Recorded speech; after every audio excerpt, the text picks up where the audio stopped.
मतलब ऐसा क्या है आपके संत रामपाल जी महाराज जी में कि उनसे हम नाम दीक्षा ले? संत रामपाल जी महाराज जी विश्व में एक तत्वदर्शी संत, पूर्ण संत हैं। जब महाराज खुद जेल में है तो हम उनसे नाम दीक्षा क्यों ले? इन झूठे गुरुओं और प्रशासन की मिलीभगत की वजह से हमेशा देखा गया है जब भी परिवर्तन कोई लाता है तो जो क्रांति होती है वो परिवर्तन जो लाता है उसको जेल में जाना ही पड़ता है। ये पूछना था कि हम कैसे विश्वास कर ले कि संत रामपाल जी महाराज ही सच बोल रहे हैं, क्योंकि ऐसे तो विश्व में और भी संत हैं, वो भी अपना ज्ञान बताते हैं। इंटरनेशनल चैनल पर सबको चैलेंज कर रखा है, सभी गुरुओं को, सभी आचार्यों को ज्ञान के लिए, चर्चा के लिए आओ, क्यों नहीं आ रही? ये हमने सुना है कि भाई ये हमारे देवी देवताओं की भक्ति छुड़वाते हैं। लेकिन संत रामपाल जी महाराज जी कभी भी किसी की भक्ति नहीं छुड़वाते। आपको संत रामपाल जी महाराज व्रत करने को क्यों मना करते हैं? भूखा मरने से भगवान नहीं मिलेगा। नमस्कार दोस्तों, विश्व भर में इस समय लाखों संत बन चुके हैं, तो आम समाज के लिए यह निर्णय करना इस समय बहुत ही मुश्किल हो चुका है कि वे किस संत से नाम उपदेश लें और किस संत की भक्ति करें या किस संत को फॉलो करें। तो इस समय हम खड़े हैं सतलोक आश्रम मुंडका में। जी हाँ, आपने नाम तो सुना ही होगा संत रामपाल जी महाराज जी का। तो इस समय हम खड़े हैं सतलोक आश्रम मुंडका में, जहाँ पर संत रामपाल जी महाराज जी के शिष्यों द्वारा एक महासमागम किया जा रहा है। तो उसी समागम में काफी जो अन्य धर्म गुरु के शिष्य हैं यहाँ पर आए हैं, तो उनके काफी सवाल है। संत रामपाल जी महाराज जी के शिष्य दावा करते हैं कि उनके संत रामपाल जी महाराज विश्व भर में केवल एक ऐसे संत है जो सब भक्ति बताते हैं, वेदों के अनुसार भक्ति बताते हैं, लेकिन फिर भी जो अन्य धर्म गुरु के शिष्य हैं उनके मन में डाउट है, क्योंकि वो भी काफी साल से माता की पूजा करते हैं। कोई राधा राधा मंत्र का जाप करता है, कोई राधा स्वामी से पंथ से जुड़ा है, तो कोई नास्तिक है जो दावा कर रहे हैं कि संत रामपाल जी महाराज जी से ही नाम उपदेश लेना चाहिए हर एक समाज के व्यक्ति को। तो अब हम इनसे जानेंगे कि संत रामपाल जी महाराज जी से ही नाम दीक्षा क्यों ले, ऐसा क्या है संत रामपाल जी महाराज में।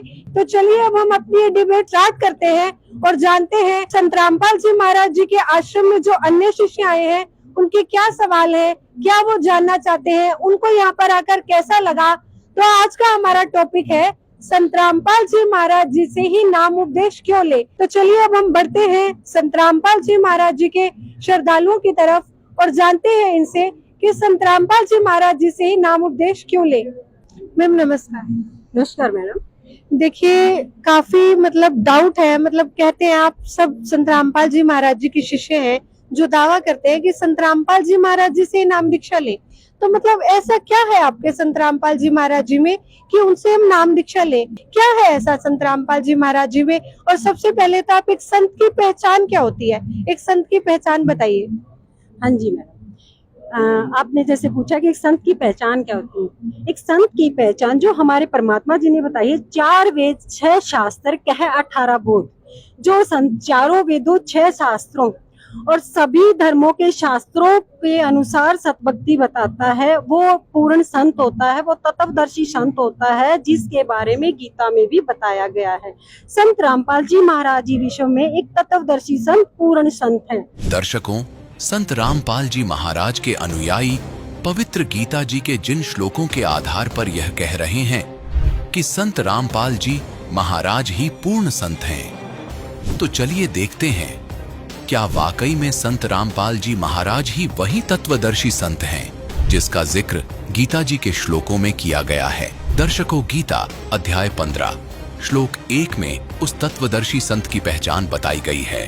तत्वदर्शी संत वो होगा जो इस संसार रूपी वृक्ष के सभी भागों को विस्तार से बताएगा, जैसे जड़ कौन है, तना कौन है, डार कौन है और पत्ते कौन है।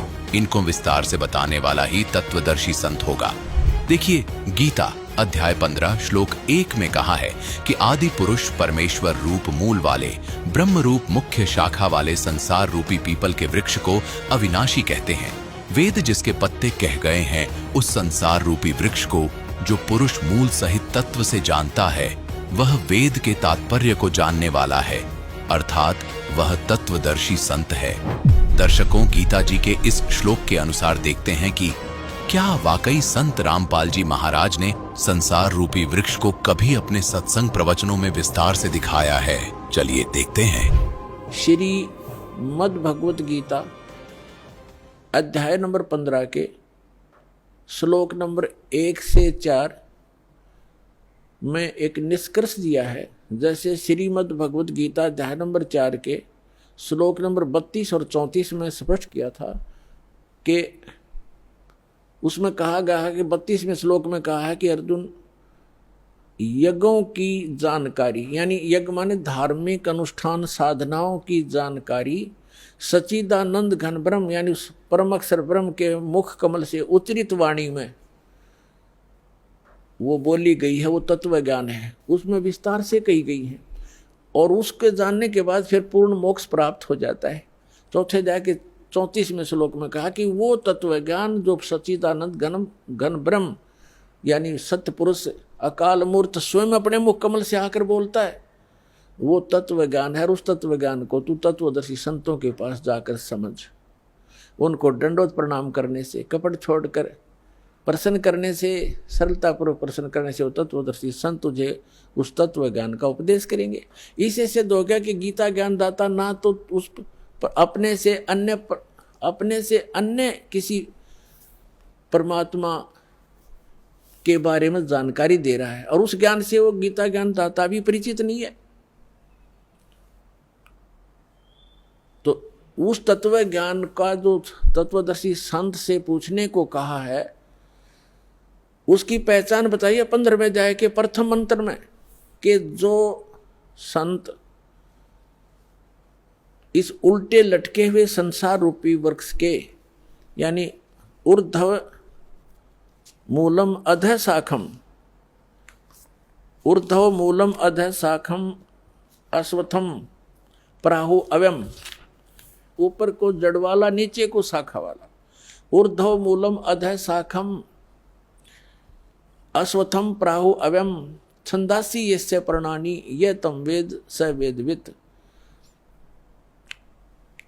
इसमें क्या बताया है कि ये उल्टा लटका हुआ संसार रूपी वृक्ष है अर्जुन, ऊर्ध्व मूलम अधः शाखम, ऊपर को जड़ और नीचे को शाखा, यानी ऊपर सतलोक में जो परमात्मा रहता है वो मूल है सभी संसार के रूपी वृक्ष का।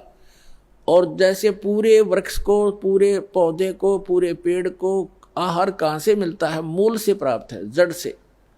तो वो सबका पालनहार, सबका धारण पोषण करने वाला वो मूल परमात्मा, वो मूल मालिक तो ऊपर है। ऊर्ध्व मूलम, इस संसार रूपी वृक्ष की ऊपर को जो जड़ है वो तो पूर्ण परमात्मा है, नीचे को शाखा है, ये संसार रूपी वृक्ष है। और इसके जो सभी विभागों को जानता है, ये देखिएगा, स वेदवित, वह तत्वदर्शी संत है। ये देखिए, ये है पंचदशो अध्याय 15वां अध्याय, मंत्र नंबर 1। ऊर्ध्व मूलम, ऊर्ध्व माने ऊपर, अधः माने नीचे को शाखा, अश्वत्थम माने पीपल का, पीपल रूपी संसार, संसार रूपी पीपल का वृक्ष समझो। प्राहु कहा जाता है अव्यम अविनाशी। ऊर्ध्व मूलम अधः शाखम अश्वत्थम प्राहु अव्यम छंदासी यस्य प्रणानी ये तम वेद स वेदवित। इसका सीधा सा अर्थ है कि ऊपर को जड़,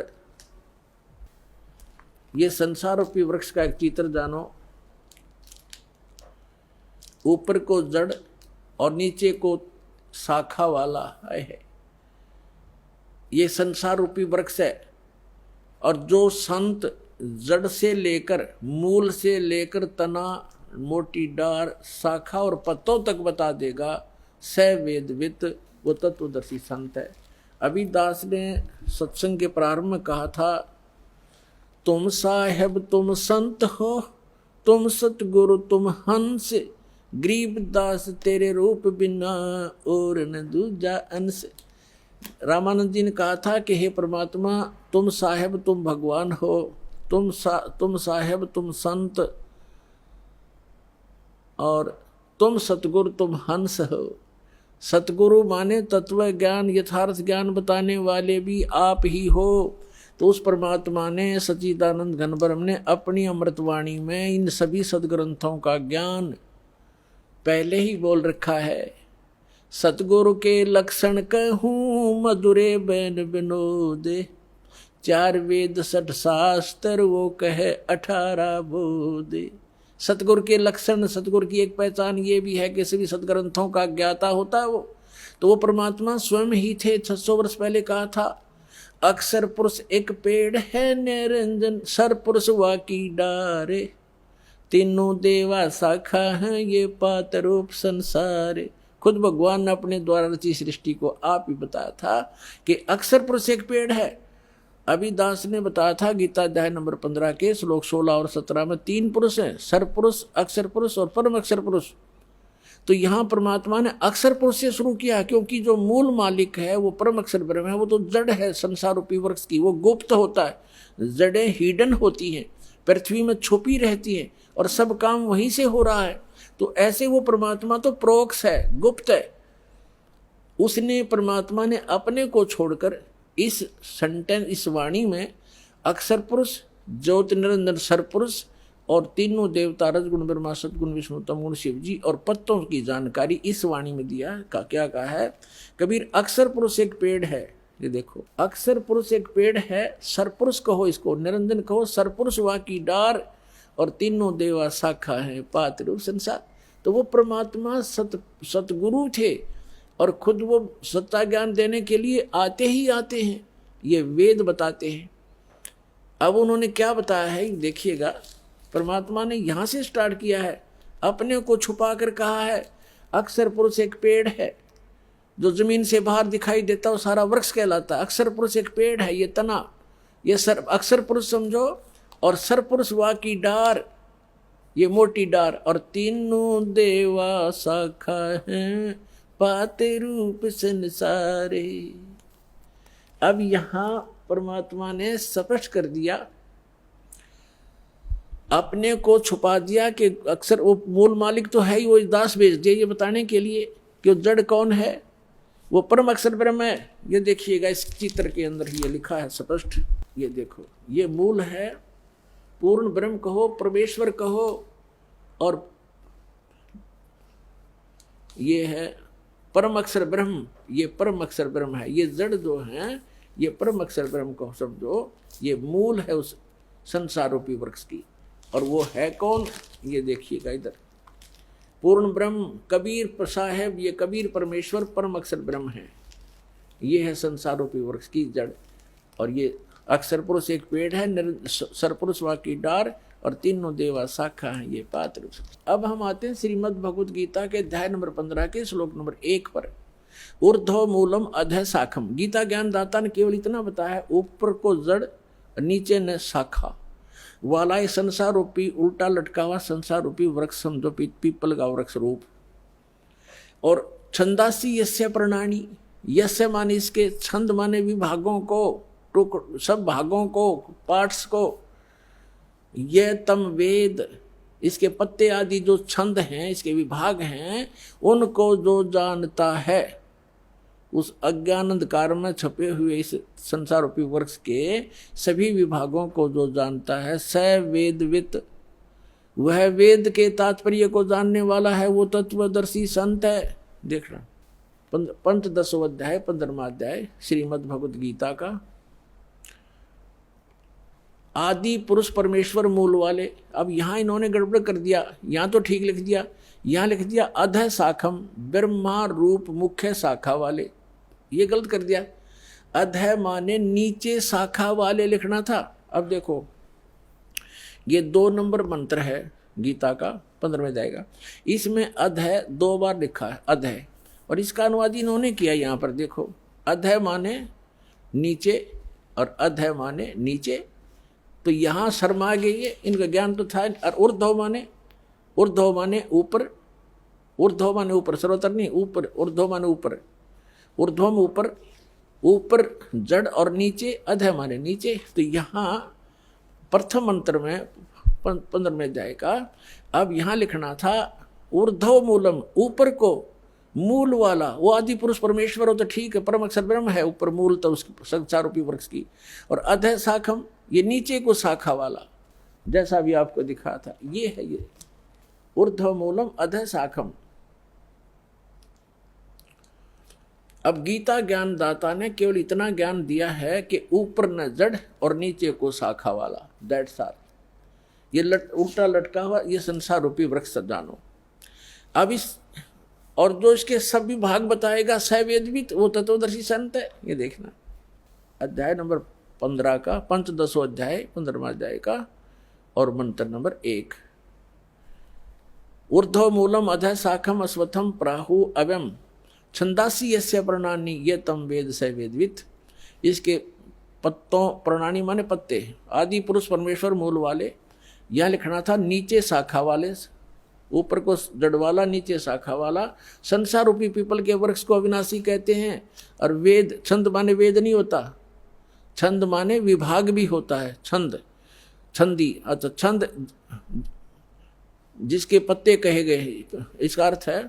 और उस संसार रूप वृक्ष को जो मूल सहित जड़ से लेकर पत्तों तक तत्व से जानता है, स वेदवित, वह वेद के तात्पर्य को जानने वाला है, अर्थात वो तत्वदर्शी संत है।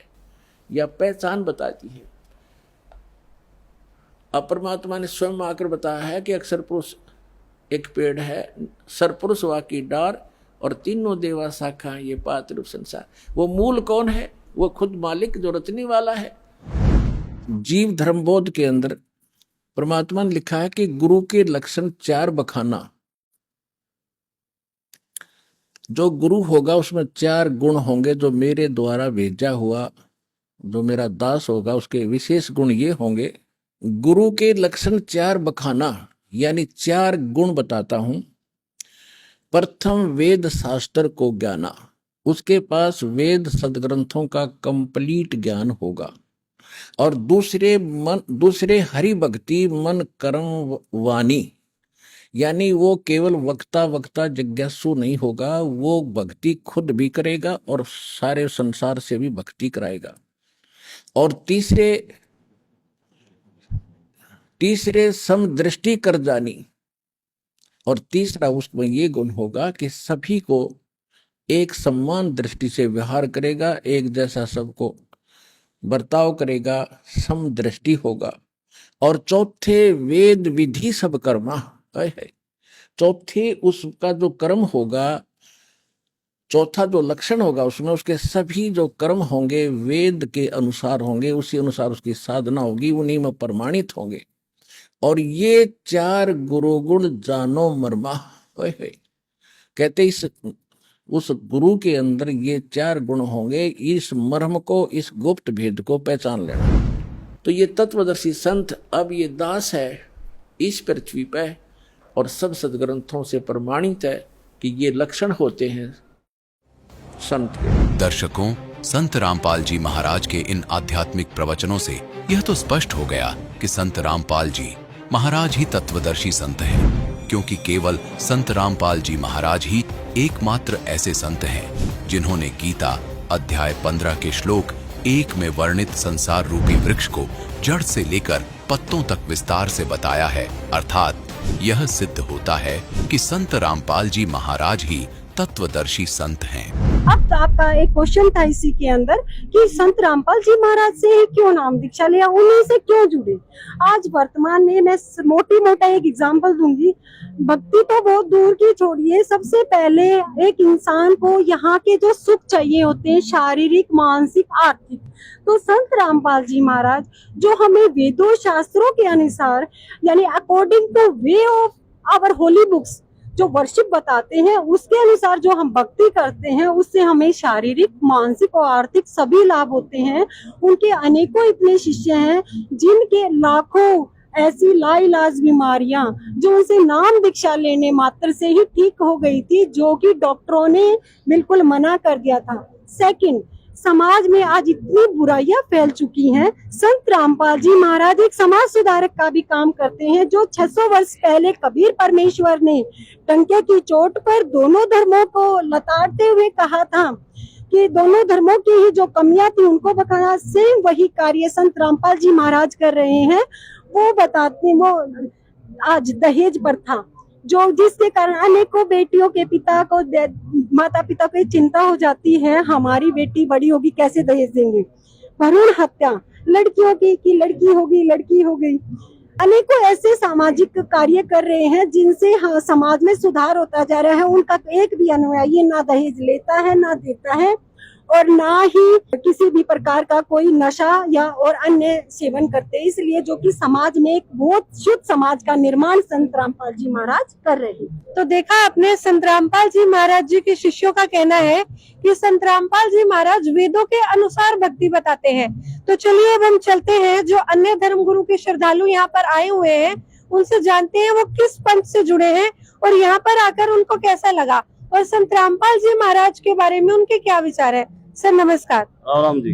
कहाँ से आए हैं सर आप? मैं दिल्ली से आया हूँ जी। पहली बार आए हैं यहाँ? हाँ जी, पहली बार आया हूँ। कैसा लगा आपको यहाँ पर आकर? व्यवस्था तो ठीक लगी थी यहाँ की। पहले समझ ले भाई क्या है यहाँ पे, क्या सिस्टम है, क्या भक्ति है, तो हम इस चीज की जानने के लिए आए हैं। आप कौन से धर्म से बिलोंग करते हैं, किसको मानते हैं आप? सनातन धर्म से है जी। हम वैसे किसी के साथ अभी जुड़े नहीं है, पहली बार जुड़ेंगे। अगर हमें सही लगेगा तो जब हम पहले सुनेंगे समझेंगे उस चीज को। अब इनके पास आए तो कुछ हमारे मन में कुछ है हमारी, तो उसको पहले हम क्लियर करेंगे, उसके बाद हम सोचेंगे। क्या जानना चाहते हैं आप आज हम संत रामपाल जी महाराज जी के शिष्यों से? हमारे को इनके ये बोला है कि आप यहाँ से नाम दीक्षा लो। हम नाम दीक्षा क्यों ले? हमने सुना है कि भाई ये हमारे देवी देवताओं की भक्ति छुड़वाते हैं, तो हम वो भी डाउट क्लियर करना चाहते हैं अपने कि क्योंकि ये भक्ति क्यों छुड़वाते हैं। सब जगह आना जाना बंद करा देते हैं जी, कहीं आपको कहीं धर्म तीर्थ स्थल पर या कहीं नहीं जाना, तो हम वो सारे डाउट क्लियर करके तभी आगे कुछ सोचेंगे बढ़ने के लिए। देखिए काफी बड़ा सवाल इन्होंने यहाँ पर किया है कि संत रामपाल जी महाराज जी के बारे में हमने सुना है कि वो सभी देवी देवताओं की भक्ति छुड़वाते हैं, तो ये कहते हैं जो भक्ति हम सालों से करते आ रहे हैं उसको कैसे छोड़ दें। तो चलिए चलते हैं संत रामपाल जी महाराज जी के शिष्यों की तरफ। तो कौन बताना चाहेगा? जैसे कि इन्होंने कहा कि संत रामपाल जी महाराज जी अन्य भगवानों की भक्ति छुड़वाते हैं, तो इस चीज को मैं एक बार क्लियर करूंगी कि संत रामपाल जी महाराज जी कभी भी किसी की भक्ति नहीं छुड़वा रहे हैं। संत रामपाल जी महाराज जी ने हमें एक ऐसा आध्यात्मिक ज्ञान दिया है, शास्त्रों से प्रमाणित ज्ञान है, तो हम उनकी भक्ति कर रहे हैं, उनकी भक्ति करके हमें सिर्फ लाभ मिल रहे हैं, तो हमें सब पता है इस चीज के बारे में। तो हम आज इनको यही क्लियर करेंगे कि संत रामपाल जी महाराज जी कभी भी किसी की भक्ति नहीं छुड़वा रहे। दर्शकों, आध्यात्मिक बहस में एक और सवाल हमारे सामने निकल कर आया है कि संत रामपाल जी महाराज हिंदू धर्म के देवी देवताओं की भक्ति छुड़वाते हैं, उनकी भक्ति करने से मना करते हैं। अगर यह सत्य है तो वो ऐसा क्यों कर रहे हैं? क्या वह हिंदू धर्म विरोधी हैं? तो चलिए संत जी के सत्संग प्रवचनों को एक बार फिर खंगालते हैं और देखते हैं कि क्या वाकई में संत रामपाल जी देवी देवताओं की भक्ति छुड़वाते हैं। चलिए देखते हैं। कई कहते हैं कि आपके गुरुजी तो ब्रह्मा विष्णु महेश को छुड़वाते हैं। ब्रह्मा विष्णु महेश को हम छुड़वा सकते हैं? हम कोई बालक है? तीनों देवा कमल दल बसे, ये ब्रह्मा विष्णु महेश, प्रथम इनकी वंदना फिर सुन सतगुरु उपदेश। उनका था कि ये तीनों देवा कमल दल में बसते, हमारे कमलों में, इन दलों में अंदर रहते हैं, और प्रथम इनकी वंदना, ये मंत्र जो करते हैं इनकी साधना करते हैं, और फिर सुन सतगुरु उपदेश, सतगुरु के ज्ञान को सुनो और उसका पूरा कंप्लीट कोर्स लो, तब ये बात बनेगी। पुण्यात्मा, कुछ भक्त जन ये समझते हैं कि संत रामपाल जो है ब्रह्मा विष्णु महेश की जो है ना आलोचना करता है। नहीं, और ये भी कहते हैं कि ब्रह्मा विष्णु महेश जी की पूजाएं छुड़वाता है। पुण्यात्मा, ना तो कुछ छोड़ना है, हमने अपनी साधना को शास्त्र अनुकूल करना है, जो हमारे सदग्रंथों में लिखा, जिससे हमें लाभ होगा। जैसे संसार रूपी एक वृक्ष है, अभी आपने देखा, और पुण्यात्मा, आप जी ने कोई आम का पेड़ बोना है, आप जी ने कोई भक्ति कर्म करना है, आम का पौधा बीजना है, तो कैसे बीजोगे? उसको जड़ की तरफ से गमले में तो पौधा बनाओगे, और फिर मिट्टी में भी गड्ढा खोद कर जड़ की तरफ से लगाओगे, और फिर जड़ की सिंचाई करोगे, मूल की, जड़ों की। तो जड़ की यानी मूल की सिंचाई करने से संसार रूपी ये पौधा बड़ा होगा, और फिर टहनिया के फल होंगे लगेंगे। परमात्मा कहते हैं अक्षर पुरुष एक पेड़ है, निरंजन वा की डार, और तीनों देवा शाखा हैंगे, पात रूप संसार। अब देखिएगा, सीधा बीजा हुआ लगाया हुआ भक्ति रूपी पौधा, ये है एक पौधे को बीजने का प्रॉपर वे, सुचारू विधि ये है। नीचे को जड़ है, जड़ को मिट्टी में या गमले में पौधा बनाया है, फिर इसको गड्ढा खोदकर मिट्टी में डाला जाए और फिर जड़ की पूजा करे। फिर इससे क्या होगा कि ये सब टहनियाँ बढ़ जाएंगी, ये देवता। और हम क्या कर रहे हैं, हम उल्टा कर रहे हैं। हमने ब्रह्मा विष्णु महेश यानी टहनियों की तब पूजा शुरू कर दी और जड़ की पूजा छोड़ दी। हमने साधना शास्त्र विरुद्ध शुरू कर रखी है। और परमात्मा यही कहा करते, ये दास भी यही कहता है, परमेश्वर कहा करते थे कि इसको ऐसे कर लो, एक कै साधे सब सदे है, सब साधे सब जावे। सब साधन थे सारा नष्ट हो गए थे, पौधा उगना ही नहीं, लगना ही नहीं। एक कै साधे सब सदे, एक की साधना करने से सारा पौधा प्रफुल्लित हो जाएगा। और सब साधे सब जावे, माली यानी समझदार व्यक्ति जो सही प्रोसीजर से परिचित है, माली सींचे मूल को हो, वो फल फूल गोए। कितने सिंपल वे में बताया परमात्मा ने कि एक के साथ सब सद है, यानी पूरा काम हो जाएगा एक मूल भगवान की पूजा करने से। और सब साध्य सब जावे, ये तो नाश कर दिया भक्ति का। हम ऐसा कर रहे हैं, सचमुच ऐसी साधनाएं कर रहे हैं, गीता और वेदों के अनुसार ना करके मनमुखी साधनाएं कर रहे हैं। दर्शकों, संत रामपाल जी के इन सत्संग प्रवचनों से ऐसा प्रतीत तो नहीं होता कि वह हिंदू धर्म विरोधी हैं, बल्कि वो तो हिंदू धर्म के देवी देवताओं की शास्त्र अनुकूल विधि से भक्ति करने को कह रहे हैं। खैर, अब देखना ये है कि जो भक्ति विधि संत रामपाल जी महाराज अपने शिष्यों को बता रहे हैं और जो मंत्र दीक्षा वह अपने शिष्यों को दे रहे हैं, क्या वह शास्त्र अनुकूल है या संत जी केवल शास्त्र अनुकूल भक्ति करने की बातें ही करते हैं? चलिए देखते हैं। सर, हमारा क्वेश्चन ये है, संत रामपाल जी महाराज एक हिंदू संत होते हुए, हिंदू धर्म से बिलोंग करते हुए, उनके तमाम अनुयायी हैं, सभी हिंदू हैं, फिर भी संत रामपाल जी महाराज हिंदू देवी देवता की पूजा के लिए क्यों छुड़वाते हैं? आइए सुनते हैं इस विषय में संत रामपाल जी महाराज के अनुयायियों के विचार। जैसा कि सर आपने देखा कि इनका कहना है कि संत रामपाल जी हिंदू है और हिंदू होकर हिंदू धर्म के देवी देवताओं की पूजा छुड़वाते हैं, ये कहाँ तक सही है? जी, ऐसा बिल्कुल भी नहीं है। ब्रह्मा विष्णु शिव जी, दुर्गा जी और गणेश भगवान के मंत्र, सभी देवी देवताओं के मंत्र संत रामपाल जी महाराज जी के शिष्य करते हैं। दर्शकों, जैसा कि संत रामपाल जी महाराज के अनुयायियों का कहना है कि संत रामपाल जी महाराज हिंदू धर्म के देवी देवताओं श्री ब्रह्मा जी, विष्णु जी, शिव जी, दुर्गा जी और गणेश जी के वास्तविक शास्त्र अनुकूल मंत्र दे रहे हैं। चलिए देखते हैं कि क्या वाकई में यह सत्य है। अब पहले तो आपको प्रथम मंत्र दिखाते हैं कि प्रथम मंत्र क्या है। ये देखिएगा, ये हमारा बॉडी का चित्र है, इसमें ये कमल बने हुए हैं, ये मूल कमल में गणेश जी और इसका ये किलियम जाप है और इससे ऊपर स्वाद चक्र अनुष्ठान, ये स्वादिष्ठान चक्र भी कहते हैं, इसकी 6 पंखुड़ियां दूसरे कमल की, और सावित्री ब्रह्मा इसका ओम जाप है। यहाँ लक्ष्मी और विष्णु का जाप है, ये नाभि कमल है और इसका ये हरियम जाप है। ये शिव और पार्वती रहते हैं, यहाँ परमात्मा ने इनको मंत्र दिया था, ये मंत्र, तो उसके बाद ये उनके शिष्य बने थे। उसके बाद शंकर भगवान इसी का जाप करते, इसलिए सोहम जाप यहाँ इसका कहा गया। अब यहाँ देखिएगा, ये दुर्गा है, इसका ये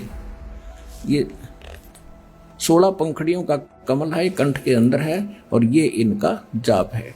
और यहाँ और आगे अलग, ये तो फिर केवल मालिक ने संदेश दिए हैं। अब ये हैं इस शरीर से, इस पिंड से यहाँ तक बरी होने के लिए हमने ये मूल मंत्र जाप करने हैं। कैसे करने हैं ये नहीं खोलूंगा, वो तो जो उपदेश लेगा उसी को बताऊंगा। दर्शकों, संत रामपाल जी महाराज ने अपने सत्संग प्रवचनों में यह सिद्ध कर दिया कि सनातन धर्म में 5 देवों की साधना प्रमुख है। इसलिए संत रामपाल जी महाराज अपने शिष्यों को प्रथम चरण में इन्हीं 5 देवों के मंत्र जाप करने को देते हैं। दर्शकों, यदि आपको इस बात पर शंका है कि क्या वास्तव में सनातन धर्म में केवल 5 देवों की साधना ही प्रमुख है, तो देखिए आदि शंकराचार्य जी भी इस बात का समर्थन कर रहे हैं। आइए पहले श्री निश्चलानंद जी के विचार सुनते हैं। एक ही परमात्मा सृष्टि के प्रारंभ में स्वयं को 5 रूपों में व्यक्त करते हैं। उत्पत्ति नामक कृत्य का निर्वाह करने के लिए स्वयं को हिरण्यगर्भ ब्रह्मा बना देते हैं या हिरण्यगर्भ ब्रह्मा के रूप में व्यक्त होते हैं।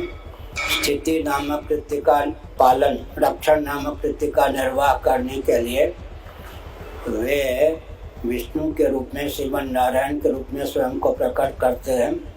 संहार नामक कृत्य का निर्वाह करने के लिए शिव के रूप में प्रकट करते हैं। निग्रह नामक कृत्य का निर्वाह करने के लिए, कृत्य माने कार्य, शक्ति के रूप में स्वयं को व्यक्त करते हैं। अनुग्रह नामक कृत्य का निर्वाह करने के लिए गणपति या गणेश के रूप में स्वयं को प्रकट करते हैं। श्री निश्चलानंद जी ने बताया है कि काल ब्रह्म के लोक में इन मुख्य 5 देवी देवताओं ने काल ब्रह्म की सारी व्यवस्थाओं को संभाला हुआ है। ये 5 देवता मुख्य तौर पर हिंदू धर्म में पूजे जाते हैं। आइए अब आपको शंकराचार्य माधवाचार्य जी के भी विचार सुनाते हैं, जिसमें वे भी स्वीकार कर रहे हैं कि हिंदू धर्म में मुख्य तौर पर इन 5 देव की भक्ति होती है। सुनिए माधवाचार्य जी के विचार। आप जी का इष्ट देव कौन है? इष्ट देव तो कोई भी हो सकता है। हम तो 5 देव उपासना करते हैं, 5 देवता होते हैं। तो दर्शकों, देखा आपने, दोनों ही शंकराचार्यों जी ने ये बताया है कि हिंदू धर्म में इन 5 देवों की भक्ति का प्रावधान है। दर्शकों, पवित्र हिंदू धर्म की मान्यता के अनुसार सतयुग के आदि में प्रथम पुरुष ब्रह्मा जी के पुत्र मनु जी हुए हैं, जिन्हें स्वयंभू मनु भी कहा जाता है, और उनकी पत्नी जो कि प्रथम स्त्री सतरूपा जी हुई हैं। दर्शकों, सतयुग के आदि में मनु और सतरूपा शास्त्र अनुकूल यानी आदि सनातनी भक्ति किया करते थे। हिंदू धर्म की पवित्र पुस्तक तुलसीदास कृत रामचरित मानस के बालकांड के दोहा नंबर 143 में शास्त्र अनुकूल मंत्रों के बारे में विस्तार से बताया है। उस दोहे में क्या लिखा है, आइए आपको विस्तार से बताते हैं। रामचरित मानस के इस दोहे में लिखा है कि 12 अक्षर मंत्र पुण्य जपहि सहित अनुराग, वासुदेव पद पंकरुह दंपति मन अतिलाग। इस दोहे का वास्तविक अर्थ यह निकलता है कि मनु और सतरूपा सतयुग के आदि में 12 अक्षरों के मंत्रों का जाप बड़े ही अनुराग अर्थात कसक के साथ करते थे। पूर्ण परमात्मा अर्थात वासुदेव पर उन राजा और रानी का पूर्ण विश्वास हो गया था।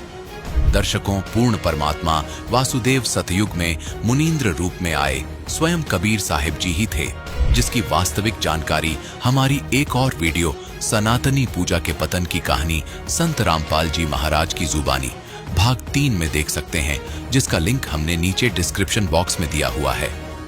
खैर, रही बात 12 अक्षर मंत्र की, तो यह 12 अक्षर मंत्र अर्थात यह 12 अक्षर मंत्र कौन से हैं, आइए इन्हें विस्तार से जानते हैं। हिंदू धर्म में मुख्य इन 5 देवों की पूजा की जाती है। ये 5 देवता हैं ब्रह्मा जी, विष्णु जी, शिव जी, देवी दुर्गा जी और गणेश जी। यही 5 देव प्रत्येक मनुष्य के शरीर में वास कर रहे कमलों में विराजमान रहते हैं, इसलिए वास्तविक भक्ति साधना में इनका विशेष स्थान है। दर्शकों, वह यथार्थ शास्त्र अनुकूल 12 अक्षर मंत्र इन्हीं देवताओं के हैं, जिन्हें केवल संत रामपाल जी महाराज ने ही वास्तविक और सरल तरीके से संपूर्ण भक्त समाज के सामने उजागर किया है।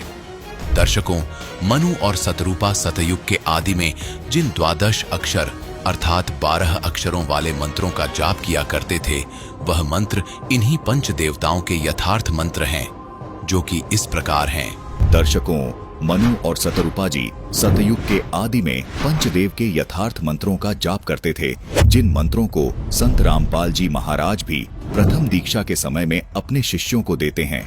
इन 5 देवों के मंत्रों के 12 अक्षर मंत्र इस प्रकार हैं, जिनका जाप मनु और सतरूपा जी करते थे। ओम, किलिम, हरिम, श्रीम, सोहम। दर्शकों, इस प्रकार इन अक्षरों को जोड़कर देखा जाए तो कुल 12 अक्षर बनते हैं। दर्शकों, ये 12 अक्षर का एक मंत्र कहलाता है और इस एक मंत्र को साधक को प्रतिदिन 108 बार करना होता है। यही वो 12 अक्षर मंत्र है। इनका जाप मनु और सतरूपा जी करते थे। ये आदि सनातनी पूजा के प्रथम चरण के मंत्र हैं। इन्हीं मंत्रों को संत रामपाल जी महाराज अपने शिष्यों को देते हैं। दर्शकों, आप सोच रहे होंगे ये जो ओम शब्द है, इसको एक ही अक्षर क्यों गिना गया, जबकि सुनने व बोलने में एक प्रतीत नहीं हो रहा। इस शंका के निवारण के लिए हमें गीता जी अध्याय 8 के श्लोक 13 को देखना होगा, जिसकी संस्कृत में लिखा है कि ओम इति एकाक्षरम, जिसके अनुवाद में लिखा है कि ओम इस एक अक्षर रूप का अर्थात ब्रह्म के नाम का चिंतन करता हुआ। दर्शकों, गीता जी से ये स्पष्ट हो जाता है कि ओम को एक ही अक्षर गिना जाता है। इसी प्रकार यहाँ शिव पुराण में भी प्रमाण है कि वह प्रणव ओम नामक एक अक्षर हो गया। दर्शकों, इससे स्पष्ट है कि शास्त्रों के आधार पर ओम शब्द को एक अक्षर ही गिना जाता है। दर्शकों, किसी भी श्रद्धालु को ये शंका नहीं रहनी चाहिए कि ये अक्षर सही हैं या ये वाले अक्षर सही हैं। जैसा कि आप इसी रामचरितमानस की इस चौपाई में देख रहे हैं कि यहाँ अक्षर शब्द लिखा है, यहाँ ये अक्षर शब्द संत भाषा में लिखा गया है, जबकि इस अक्षर शब्द को अगर हम शुद्ध करके लिखेंगे तो ऐसे लिखेंगे। इसमें ना तो च शब्द है और न ही छ शब्द है, लेकिन ये दोनों ही शब्द अक्षर का बोध करवाते हैं। अनुवादकर्ता ने 12 अक्षर शब्द का अर्थ द्वादशाक्षर किया है, यानी अक्षर शब्द को अक्षर लिखा है, जो बिल्कुल ठीक है। इसी प्रकार इन मंत्रों को व्याकरण की दृष्टि से देखने में भिन्नता नजर आ रही है, लेकिन ये इन देवी देवताओं के मूल मंत्र होने का ही बोध करवाते हैं। इसी प्रकार एक और शब्द है, ये देखिए, रामचरितमानस की इस चौपाई में लच्छी शब्द है, जो कि संत भाषा में इस प्रकार लिखा गया है, लेकिन यदि इस शब्द को शुद्ध करके लिखेंगे तो लक्ष्मी शब्द बन जाएगा। इसी प्रकार रामचरितमानस के इस दोहे में ओरु शब्द लिपिबद्ध है, जो कि संत भाषा के दृष्टिकोण से लिखा गया है, लेकिन अनुवादक ने इस शब्द का अनुवाद करते समय ओरु को और लिखा है। दर्शकों, दोनों शब्द समान अर्थ का बोध करवा रहे हैं। इसी प्रकार लच्छी को अनुवादक ने लक्ष्मी लिखा है, अर्थात लच्छी संत भाषा के दृष्टिकोण से लिखा गया है और लक्ष्मी व्याकरण की दृष्टिकोण से लिखा गया है, लेकिन दोनों शब्द श्री लक्ष्मी का बोध करवाते हैं। ठीक इसी तरह जैसे यहाँ ये किलियम शब्द और ये किलिम शब्द दोनों ही श्री गणेश जी के मूल मंत्र का बोध करवा रहे हैं। इसलिए सभी श्रद्धालुओं से निवेदन है कि आप ये देखकर भ्रमित न हो कि एक ही मंत्र अलग अलग तरह से क्यों लिखा अथवा बोला गया है। दर्शकों, ये आदि सनातनी पूजा के प्रथम चरण के 12 अक्षर मंत्र हैं। इन मंत्रों को केवल पूर्ण संत से लेकर ही जाप किया जाता है। तत्वदर्शी संत ही इन मंत्रों को जाप करने की विधि बताता है। आपको शंका हो सकती है कि इन मंत्रों का प्रमाण और किस ग्रंथ में है। दर्शकों, ये तो प्रमाणित हो ही चुका है कि आदि सनातनी पूजा के अंतर्गत आने वाले इन 12 अक्षर मंत्रों को सतयुग के आदि में सत सुकृत रूप में आए कबीर परमात्मा ने मनु और सतरूपा को दिया था, जिसके कुछ वर्ष बाद ये भक्ति लुप्त हो गई। दर्शकों, यही 12 अक्षर मंत्र कलयुग में आज से लगभग 600 वर्ष पहले कबीर परमात्मा ने इन 12 अक्षर मंत्रों का जाप अपने शिष्यों को दिया था, जिसका प्रमाण आपको कबीर शब्दावली के पेज 77 पर देखने को मिलेगा, जिसमें कबीर साहिब जी का एक शब्द है, कर नैनो दीदार महल में प्यारा है। कबीर साहिब जी ने अपने इस शब्द में इन 12 अक्षर मंत्रों को स्पष्ट लिखा है। वाणी है कि कर नैनो दीदार महल में प्यारा है। फिर आगे लिखा है, मूल कमल दल चतुर बखानो, किलिम जाप लाल रंग मानो, देव गणेश तहां रोपा थानो, रिद्धि सिद्धि चवर ढुलारा है, स्वाद चक्र शट दल विस्तारो, ब्रह्मा सावित्री रूप निहारो, उलट नागिनी का सिर मारो, तहां शब्द ओंकारा है, नाभि अष्ट कमल दल साझा, सेत सिंहासन विष्णु विराजा, हरिम जाप तासु मुख गाजा, लक्ष्मी शिव आधारा है। द्वादश कमल हृदय के माही, जग गौरी शिव ध्यान लगाई, सोहम शब्द तहां धुन छाई, गण करे जय जयकारा है। षोडश दल कमल कंठ के माही, ते ही मध्य बसे अविद्या बाई, हरिहर ब्रह्मा चवर ढुराई, जहां श्रीम नाम उच्चारा है। दर्शकों, कबीर साहिब जी के इस शब्द में वो द्वादश अक्षर मंत्र स्पष्ट लिखे हैं जो सृष्टि के आदि में मनु और सतरूपा जी करते थे। यहाँ संत भाषा में शब्दों को अलग तरह से लिखा गया है। दर्शकों, संतों ने अपनी स्थानीय भाषा को मध्य नजर रखते हुए संत भाषा में इन द्वादश अक्षर मंत्रों को इस तरह लिखा है। व्याकरण की दृष्टि से इन द्वादश अक्षर मंत्रों को इस तरह लिखा जाता है, लेकिन ये सभी शब्द इन्हीं द्वादश अक्षरों का बोध करवा रहे हैं। आपको एक प्रमाण और दिखाते हैं। 600 वर्ष पहले कबीर परमात्मा ने इन द्वादश अक्षर मंत्रों को लिपिबद्ध करवाया, जिसके बाद फिर से इन द्वादश अक्षर मंत्रों का लोप हो गया था। कबीर परमात्मा ने आज से लगभग 300 साल पहले फिर प्रकट होकर गरीबदास जी महाराज को छुड़ानी में आकर इन द्वादश अक्षर मंत्रों को प्रदान किया। प्रमाण के लिए देखिए गरीबदास जी महाराज द्वारा रचित अमर ग्रंथ, जिसके ब्रह्म कला अंग में और मुक्ति मुद्रा अंग में ये द्वादश अक्षर मंत्र स्पष्ट लिखे हैं। देखिए, ये है ब्रह्म कला अंग जिसमें ये द्वादश अक्षर मंत्र स्पष्ट लिखे हैं, और ये देखिए, ये है मुक्ति मुद्रा अंग जिसमें ये द्वादश अक्षर मंत्र स्पष्ट लिखे हैं। वर्तमान में इन द्वादश अक्षरों वाले मंत्रों का जाप और इनके करने की सही विधि केवल संत रामपाल जी महाराज के पास है। संत रामपाल जी महाराज ही इन मंत्रों को प्रदान करने के एकमात्र अधिकारी संत हैं। यदि कोई श्रद्धालु इन मंत्रों का जाप स्वतः ही करने लग जाए तो उससे कोई लाभ नहीं मिल सकता। दर्शकों, जिस प्रकार कोई व्यक्ति यदि किसी असली पासपोर्ट की फोटो देखकर खुद से पासपोर्ट बनाने लग जाए या किसी अनधिकारी से हस्ताक्षर करवा के पासपोर्ट प्राप्त करने की कोशिश करे, तो ये उसका व्यर्थ प्रयत्न होगा, जो कि उसके लिए बहुत हानिकारक होगा। इसी प्रकार परमात्मा प्राप्ति के इन मंत्रों का जाप केवल अधिकारी संत से ही प्राप्त कर सकते हैं, जो कि वर्तमान समय में इन मंत्रों को देने के अधिकारी केवल संत रामपाल जी महाराज ही हैं। इन्हीं द्वादश अक्षर वाले मंत्रों का जाप संत रामपाल जी महाराज प्रथम चरण की दीक्षा में अपने शिष्यों को सन 1994 से दे रहे हैं। दर्शकों, ये द्वादश अक्षर मंत्र पंचदेव साधना के यथार्थ मंत्र हैं। दर्शकों, जिस शास्त्र अनुकूल मंत्रों की बात संत रामपाल जी महाराज कर रहे थे, वही मंत्र संत रामपाल जी महाराज अपने शिष्यों को देते हैं। अर्थात ये सिद्ध होता है कि संत रामपाल जी महाराज ही हिंदू धर्म में यथार्थ भक्ति विधि मंत्र दे रहे हैं। तो अब आप क्या कहना चाहेंगे? आपका कोई और सवाल हो, आप जानना चाहते हो, आप किस मंत्र का जाप करते हैं? सबसे बड़ी बात तो ये बताइए कि आप किस मंत्र का जाप करते हैं? हम तो ओम नमः शिवाय का जाप करते हैं जी। कहाँ पर लिखा है? क्या ये वेदों में लिखा है? जी, प्राचीन से चला हुआ आ रहा है। हमें तो जब से हम पैदा हुए हमारे बाप दादा ये जाप करते हुए हमें भी ये बता के आगे हम भी अपने बच्चों को ये बताए शायद। बाकी हमें तो आज देखा है यहाँ पे आगे कि यहाँ पे तो अलग ही सिस्टम से भक्ति बताई जा रही है। वेद खोल के दिखाए जा रहे हैं, शास्त्र खोल के दिखाए जा रहे हैं, पुराण खोल के दिखाए जा रहे हैं। तो अब हम इनको चीजों को समझेंगे तभी हम हमारे अंदर कुछ परिवर्तन आएगा, तभी हम यहाँ पर जुड़ सकते हैं जी। देखिए, जैसा कि इन्होंने बताया कि ओम नमः शिवाय का जाप करते हैं ये। आपका कहना है कि संत रामपाल जी वेदों में बताते हैं भक्ति साधना, तो क्या ओम नमः शिवाय का जो मंत्र जाप है वो वेदों में लिखा है? जी नहीं, ओम नमः शिवाय वेदों में कहीं नहीं लिखा है। इन्होंने जो बोला कि ये अपने जो इनके जो पहले 4 फादर्स हैं उनके आधार पे जैसा इनके वो करते रहे हैं, परिवार के लोग पहली पीढ़ियां करती रही है, उसी को फॉलो करते आ रहे हैं। लेकिन संत रामपाल जी हमें वेदों से और गीता से प्रमाणित ज्ञान बता रहे हैं। दर्शकों, सच यही है कि ओम नमः शिवाय, ओम नमो कृष्णाय वासुदेवाय, ओम नमो भगवते वासुदेवाय ये मंत्र हैं ही नहीं, ये तो केवल प्रणाम वाक्य है जो केवल नमन करने के लिए बोले जाते हैं। इस बात की पुष्टि जाने माने कथावाचक प्रदीप मिश्रा जी भी कर रहे हैं। इनका भी यही मानना है कि ओम नमः शिवाय केवल प्रणाम वाक्य है। हम अपने मुख से पंचाक्षर मंत्र का जाप करते हैं, नमः शिवाय बोलते हैं तो शंकर जी को नमन होता है।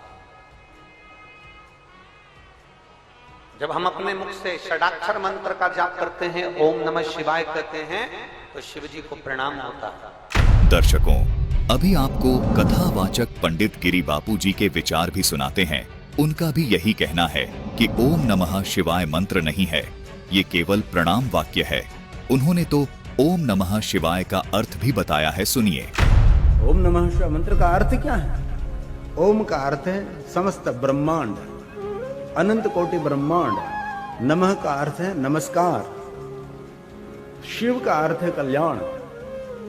शिवाय का अर्थ है शिव और शिवा। हे भगवान शिव और शिवा, नमस्कार करते हम, पूरे ब्रह्मांड का आप कल्याण करो। ऐसा अर्थ इस मंत्र का रहता है। ओम नमः शिवाय कोई मंत्र नहीं है, ये तो सिर्फ प्रार्थना है। प्रणाम रूप में बोले जाने वाला एक वाक्य मात्र है, जैसा कि इन कथावाचकों व धर्म गुरुओं ने खुद भी इस बात को अपने प्रवचनों में स्वीकार किया है। दर्शकों, ये सिद्ध हो गया कि ओम नमः शिवाय, ओम नमः भगवते वासुदेवाय आदि मंत्र जाप करने के नहीं है, ये केवल प्रणाम वाक्य ही है। आइए अब आपको इस विषय पर संत रामपाल जी महाराज के विचार सुनाते हैं। राम राम हरे हरे, श्री कृष्ण कृष्ण हरे हरे, राधे श्याम सीताराम, राधे राधे श्याम मिला दे। ओम नमः शिवाय, ओम भगवते वासुदेव नमः, ये गायत्री मंत्र, ये मोक्ष मार्ग के मंत्र नहीं है, ये व्यर्थ है, यूजलेस है। गीता जी अध्याय नंबर 16 के श्लोक नंबर 23 और 24 में स्पष्ट किया कि जो शास्त्र विधि को त्याग कर मनमानी आचरण करते हैं, मनमानी पूजाएं जाप करते हैं, उनको न तो सुख होगा, ना कोई गति होगी, ना उनकी कोई उनको सिद्धि प्राप्त होगी, अर्थात यूजलेस। इसलिए 16वें अध्याय के फिर 24वें श्लोक में स्पष्ट किया गीता जी में, इससे तेरे लिए अर्जुन कर्तव्य और अकर्तव्य की अवस्था में कौन सी साधना करनी चाहिए और कौन सी त्याग देनी चाहिए। सदग्रंथों को आधार मानना, किसी के लोक वेद पर आधारित मत होना। तो श्रीमद् भगवद गीता हमारा आधार है भक्ति का, पवित्र वेद हमारा आधार है भक्ति का, साधना का। लेकिन पुराण हमारे सहयोगी हैं अध्यात्म ज्ञान को समझने के लिए। और जो पुराणों के अंदर वेदों और गीता वाला भक्ति विधि है, वो तो वेदों और गीता का ही है, वो तो हम उन्हीं से ग्रहण करेंगे। बाकी अन्य उसके अंदर उस ऋषि वक्ता, पुराण के वक्ता का अपने घर का ज्ञान है, जो वेदों और गीता से नहीं मिलता, वो हमने स्वीकार नहीं करना। अब गीता ज्ञानदाता कहता मेरा एक ओम अक्षर है, नथिंग एल्स, और कोई जाप ही नहीं है। इसके अतिरिक्त कोई मंत्र जाप करता है वो अपने डले ढो रहा है, वो कंकर पत्थर इकट्ठे कर रहा है, लाल नहीं है। ये ब्रह्म सत्र का है। और इससे जो इसकी साधना करता हुआ अंत समय में शरीर छोड़कर जाता है तो परम गति को प्राप्त होता है। वो परम गति कौन सी है? ब्रह्मलोक। और गीता जी अध्याय नंबर 8 के श्लोक 16 में कहा कि ब्रह्मलोक पर्यंत वहां तक गए हुए सभी पुनरावृत्ति के अंदर है। अब 17वें अध्याय के गीता जी के 23वें श्लोक में कहा है कि उस सच्चिदानंद घन ब्रह्म के पाने का 3 मंत्र का जाप का निर्देश है, नथिंग एल्स। निर्देश माने नथिंग और कुछ नहीं, सिंपल ओनली डायरेक्शन। ये है, देखिएगा 17वें अध्याय का और 23वां श्लोक श्रीमद् भगवद गीता, और ये 17वां अध्याय 17वें का 23वां श्लोक है। ओम तत्सत इति निर्देश है, ब्रह्मण है त्रिविध है समर्थ है, ब्राह्मणा तेन वेदा च यज्ञा विहिता पुरा। ओम ओम तत् तत् सत सत, ऐसे यह 3 प्रकार का सच्चिदानंद घन ब्रह्म, उस परम अक्षर ब्रह्म का मंत्र कहा है। अब सच्चिदानंद घन ब्रह्म परम अक्षर ब्रह्म का मंत्र ओम तत् सत, उसको पाने का। ओम तो पुण्यात्मा सीधा है ब्रह्म अक्षर पुरुष का, और जो तत् है वो अक्षर पुरुष का, और सत है ये परम अक्षर ब्रह्म का। ये भी कोड वर्ड है, सांकेतिक शब्द है। ओम और तत् जो सांकेतिक शब्द है वो दोनों मिलकर ये सतनाम बनता है, 2 अक्षर का। और जिसका भी आज तक मोक्ष हुआ उन महापुरुषों ने इस सतनाम का जाप किया है। और जो सत्य है वो सारनाम की तरफ संकेत है, वो भी कोई अन्य मंत्र है, वो सांकेतिक कोड वर्ड दास के पास है, इस पृथ्वी विश्व में किसी के पास नहीं। दर्शकों, संत रामपाल जी महाराज के इन प्रवचनों को सुनकर यह सिद्ध होता है कि वास्तव में संत रामपाल जी महाराज गीता जी में वर्णित शास्त्र अनुकूल भक्ति साधना दे रहे हैं। अब आप ये सोचिए कि हम उन लोगों की बात माने या अपने वेद ग्रंथों की बात माने? फैसला कौन करेगा? जैसे कि हमारा देश का एक संविधान होता है, जब कोई कोर्ट किसी केस का फैसला नहीं कर पाती है तो हम अपने संविधान को खोलते हैं, उसे देखते हैं कि उसमें क्या लिखा है, तब फैसला होता है सही और गलत का। तो इसी तरीके से जो हमारे आध्यात्मिक ग्रंथ हैं वो हमारे आध्यात्मिक ज्ञान का फैसला करते हैं कि कौन सी भक्ति सही है और कौन सी गलत है। तो संत रामपाल जी आज के टाइम में हमें वही सिखा रहे हैं, हमसे वही करवा रहे हैं, हमसे वेदों के आधार पे, गीता के और जितने भी हमारे प्रमाणित ग्रंथ हैं, आध्यात्मिक ग्रंथों के आधार पर भक्ति करा रहे हैं। तो अब आप बताइए इसमें क्या गलत कर रहे हैं? देखिए, जैसा कि इन्होंने बताया कि संत रामपाल जी महाराज जी हैं, जो हमारे जो वेद शास्त्र हैं उनको खोलकर उसमें जो भक्ति साधना बताई है वो बताते हैं। आप कौन से मंत्र का जाप करते हैं सर? मैं तो सिर्फ 2 शब्द बताया है, सतनाम वाहेगुरु। सतनाम वाहेगुरु जपते हैं, हमें तो कभी कोई दिक्कत नहीं हुई। हम तो भंडारा खाने आए थे, इन्होंने हमें किताबों के बारे में बताया कि अब क्या ज्ञान ही गलत है, हमारा ज्ञान ही गलत है, सब कुछ इनको आता है। अब मतलब हमारे दादे परदादे जो हमें पागल है वो। दर्शकों, आध्यात्मिक बहस में एक और सवाल निकलकर सामने आया है कि क्या सिख धर्म में सतनाम श्री वाहे गुरु मंत्र के जाप से मोक्ष संभव है?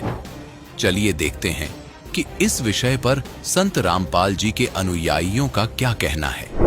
देखिए, काफी गर्म जो माहौल है यहाँ पर बन चुका है, क्योंकि इनका कहना भी सही है कि जो सतनाम वाहेगुरु सरदार कौन से है, ये तो वाहेगुरु का जाप करते हैं, क्या ये मंत्र गलत है? तो चलिए बढ़ते हैं संत रामपाल जी महाराज जी के शिष्यों के लिए कि कहाँ पर लिखा है कि ये जो भक्ति साधना जो ये कर रहे हैं वो गलत है। तो सर बताइए आप। वैसे तो हम भी मैं भी पंजाब तो बिलोंग करता, मैं भी सिख समाज का एक नागरिक हाँ, और मैं गुरु नानक साहब के जो पाठ ने जपजी साहब, आसा दी वार, शाम को हम रहरास करते थे, लेकिन पाठ तो बहुत किए मैंने भी। और इसका प्रमाण गुरु नानक साहब ने जो पाठ लिख के दिए हैं अपने शिष्यों को, उसका मतलब ये नहीं है कि हम उस पर ही निर्भर रहें, लेकिन उनमें जो गुरु नानक साहब ने जो साधना की, जो मंत्र किए, जैसे गुरु नानक साहब ने एक बाणी में लिखा हो, गुरु ग्रंथ साहब की बाणी में, जे तू पंडित पढ़िया बिनी अखर तो नामा, पर्वत नानक पार लगाए जे कर सत समामा, यानी कि वो सतनाम का संकेत दिया हुआ है। एक नानक साहब का ग्रंथ है जो 35 अखरी मानी जाती है, वो आप कभी भी गूगल पे जाके डाउनलोड कर सकते हो, और उसके लास्ट में जो फर्स्ट मंत्र जो हमारे गुरु जी देते हैं संत रामपाल जी महाराज, पूरा उनका प्रूफ है। दर्शकों, जो पंचदेव साधना संत रामपाल जी महाराज पहले बता चुके हैं, जो वो अपने शिष्यों को प्रथम दीक्षा में देते हैं, वही मंत्र कबीर साहिब जी ने नानक जी को दिया था, जिसको नानक जी स्वयं जाप करते थे। कबीर परमात्मा ने बाबा नानक जी को दूसरे चरण की साधना का यथार्थ मंत्र सतनाम भी प्रदान किया था, जिसको बाबा नानक जी ने कभी किसी को आगे जपने के लिए नहीं दिया। प्रथम चरण में मिलने वाले इन 12 अक्षरों वाले मंत्रों को बाबा नानक जी ने आगे गुरु परंपरा में केवल गद्दी पर बैठने वाले उत्तराधिकारी को इन 12 अक्षरों वाले मंत्रों का भेद बताया, जिसका प्रमाण हमें सिख धर्म की प्रमाणित पुस्तक 35 अखरी में देखने को मिलता है, जिसमें यही 12 अक्षर मंत्र शुद्धता के साथ लिखे हैं। देखिए यहाँ पर ओम, हरिम, श्रीम, किलिम और सोहम स्पष्ट लिखे हैं। वर्तमान में इन 12 अक्षरों वाले मंत्रों का जाप और इनके करने की सही विधि केवल संत रामपाल जी महाराज के पास है। संत रामपाल जी महाराज ही इन मंत्रों को प्रदान करने के एकमात्र अधिकारी संत हैं। यदि कोई श्रद्धालु इन मंत्रों का जाप स्वतः ही करने लग जाए तो उससे कोई लाभ नहीं मिल सकता। और दूजी गल सतनाम दी गुरु ग्रंथ साहिब जो है, जैसे जो सिख धर्म का ग्रंथ है, भाई बाले वाली श्री गुरु नानक देव जी की जन्म साखी, इसमें सतनाम का मंत्र का प्रमाण है। आपको दिखा देते हैं, आप देख सकते हो, ये देखिए, ये पहले आप ये देख लीजिए, भाई बाले वाली ये साखी समुंदर की है जी। इसमें लिखा हुआ है, अब मर्दाना भी ओम सोहम की रट लगाने लगा, यानी कि जिस टाइम समुंदर की साखी में नानक साहब के साथ उनके जो 2 शिष्य थे, भाई बाला और मर्दाना गए थे, उन्होंने जिद की थी कि हमारे को वो समुंदर में दिखाओ दृश्य जो रावण ने जब चढ़ाई की थी। तो फिर नानक साहब उथे लैके गए, उन्होंने जदों ये चीज विखाई तो उन्होंने ओम सोहम का जाप नानक साहब ने किया, ਤਾਂ ਬਾਲਾ ਤੇ ਮਰਦਾਨਾ ਉਹਨਾਂ ਦੀ ਰੀਸ ਕਰਨ ਲੱਗੇ ਤੇ ਡੁੱਬਣ ਲੱਗੇ। ਤਾਂ ਫਿਰ ਬਾਬੇ ਨਾਨਕ ਨੇ ਕਿਹਾ ਗੁਰੂ ਜੀ ਦੀ ਕਥਨੀ ਹਲ ਨਹੀਂ ਕਰਨੀ ਹਲ ਜਾਓ, ਤਾਂ ਜੋ ਮੈਂ ਤੁਹਾਨੂੰ ਮੰਤਰ ਦਿੱਤਾ ਉਹੀ ਕਹੋ। ਤਾਂ ਇਸ ਦਾ ਵੀ ਪ੍ਰਮਾਣ ਹੈ ਜੋ ਵਾਹਿਗੁਰੂ ਸਿੱਖ ਸਮਾਜ ਦੇ ਵਿੱਚ ਮੰਤਰ ਚੱਲ ਰਿਹਾ ਉਹਦਾ। ਦੇਖੋ ਉਹ ਵਾਹਿਗੁਰੂ ਕਿੱਥੋਂ ਬਣਿਆ, ਕਿੱਥੋਂ ਉਹਦੀ ਉਦਾਹਰਣਾ ਹੋਈ। ਉਹ ਜਦ ਨਾਨਕ ਸਾਹਿਬ ਸੱਚਖੰਡ ਦੇ ਵਿੱਚ ਸਤਲੋਕ 'ਚ ਗਏ ਤੇ ਉਹਨਾਂ ਨੇ ਵੇਖਿਆ ਝਾਕੀ ਦੇਖ ਕਬੀਰ की ਤੇ नानक की वाह सिखा के गल बड़ी अब कौन छड़ावे था। इन सिख समाज को ये नहीं पता है कि जो वाहिगुरु मंत्र निकला वो वहां से निकला है और उसका गुरु कबीर सागर में बता रखा है बाबे नानक ने, और उसमें लिखा हुआ है वाह वाह कबीर गुरु पूरा है, पूरे गुरते मैं बल जावा जाका सकल हजूरा है। तो ये देखो यहाँ एक प्राण संधली है गुरु नानक साहब जी का, ये भी है ग्रंथ। इसमें भी आपको दिखा देते हैं कि सतनाम का जो प्रूफ है।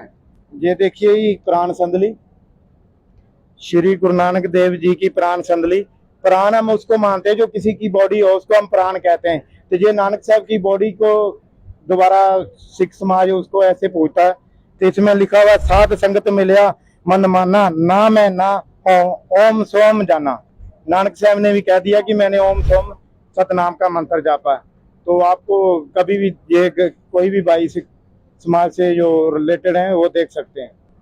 सर अभी इन्होंने आपको काफी प्रमाण दिखाए यहाँ पर, तो अब आप क्या कहना चाहेंगे इसके बारे में? पहले ये मिलान कर लेंगे, चेक कर लेंगे आपस में, वहाँ पे अपने गुरु ग्रंथ साहिब जी के उसमें जाके देख लेंगे। भाई बाले वाली साखी दिखाई है। एक बार बताइए, आपको संत रामपाल जी महाराज व्रत करने को क्यों मना करते हैं? है कोई कारण? अगर है तो प्रूफ दिखाओ। देखिए ये कह रहे हैं कि आपके जो संत रामपाल जी महाराज जी हैं व्रत करने से क्यों मना करते हैं, क्योंकि व्रत करना तो बहुत अच्छा बताया गया है और काफी सालों से लोग कोई सोमवार का व्रत रखता है, कोई शुक्रवार का व्रत रखता है, कोई करवा चौथ का, जो बहनें हैं महिलाएं हैं वो करवा चौथ का व्रत रखती है। तो संत रामपाल जी महाराज जी सभी व्रतों के लिए क्यों मना करते हैं? क्या कहीं ये लिखा है, कहीं लिखा है कि व्रत नहीं रखने चाहिए? जी मैम, ये देखिए हमारी श्रीमद् भगवत गीता है, ठीक है, जय दयाल गोविंद का इनके राइटर हैं, उसमें खुद लिखा हुआ है। ये देखिए कि हे अर्जुन, योग ना तो बहुत खाने वाले का और ना बिल्कुल खाने वाले का, मतलब एकादशी जो वगैरह व्रत रखते हैं बिल्कुल ना खाने वाले का, किसी का भी सिद्ध नहीं होगा, उसको कोई भी लाभ नहीं होगा, ना उसको कोई आर्थिक लाभ होगा ना कोई आध्यात्मिक लाभ होगा। देखिए ठीक है बहन जी, इसमें लिखा तो है, देखिए जी यहाँ पे श्लोक भी लिखा हुआ है कि व्रत नहीं करने चाहिए। तो आप अनिरुद्धाचार्य जी को मानते हैं तो आप भी गीता जी ये लीजिए, गीता जी खोल के दिखा दीजिए कहाँ पर लिखा है व्रत रखना है। आप कह रहे हैं ये गीता जी इनके गुरु, आपके गुरुजी ने लिखी है गीता? नहीं, हमारे गुरुजी ने गीता नहीं लिखी है, ये लिखी हुई है जय गोविंद जी महाराज की नहीं है ये। हमारे गुरुजी तो आप खुद कह रहे हो 25 साल से आए हैं। आप बोल रहे हो कि आपके घर पे गीता रखी है, तो आप क्या कभी गीता आपने कभी वो खोल के नहीं देखी? हम पढ़ते हैं लेकिन हमने ये सब नहीं देखा ना उसमें। हम पढ़ते हैं, हमने ये सब नहीं देखा। पढ़ लेते हैं इसे, सुबह शाम इसका अध्ययन कर लेते हैं। ओनली तो मैं प्रदर्शनी में गया था यहाँ पे। हाँ, तो मैं प्रदर्शनी में गया था तो ये कबीर प्रकट दिवस पे ये भंडारा कर रखा है, तो उसमें बताते हैं कि भाई कबीर परमेश्वर आसमान से आके फूल पे बैठे थे, उनके कोई माता पिता नहीं है, ठीक है। और उसमें बताया था कि भाई ब्रह्मा विष्णु महेश के, पता नहीं कौन सी वो पुस्तक थी, दुर्गा पुराण, मेरे को दिखाया था उसपे कि ब्रह्मा विष्णु महेश के तो माता पिता हैं। तो जो मतलब हमारे ब्रह्मा विष्णु महेश हैं, आप उनको तो उनके माता पिता बता रहे हो, और जो कबीर जी हैं उनको आप भगवान बता रहे हो। लेकिन कबीर जी के भी तो माता पिता थे जब काशी में जब वो लीला करने आए थे। हम नहीं बता रहे, ये ग्रंथ बता रहे हैं, ये ग्रंथ ना हम बता रहे ना हमारे गुरुजी बता रहे इस बात में, ये ग्रंथ बता रहे, प्रमाण दे रहे हैं कि कबीर परमात्मा किसी माँ के गर्भ से जन्म नहीं लेते और भगवान भी वही होता है। उसी का ही प्रमाण दिखाओ, प्रमाण इसमें कहाँ लिखा है इसका? उसी का के भाई कबीर परमात्मा माता पिता नहीं हुआ, और हमें इसका भी प्रमाण दिखाओ कि कबीर जी प्रकट हुए थे कमल के फूल पे। देखिए अभी एक और सवाल है यहाँ पर, एक सवाल यहाँ पर संत रामपाल जी महाराज जी के शिष्यों ने क्लियर किया कि गीता जी के इन्होंने यहाँ पर अभी अध्याय भी दिखाया, श्लोक भी दिखाया कि व्रत करना है, जो कहीं पर नहीं लिखा। व्रत करना बिल्कुल मना किया गया है, ना तो जो भक्ति है ना तो अधिक खाने वाले की होती है, ना जागने वाले की, ना कम खाने वालों की।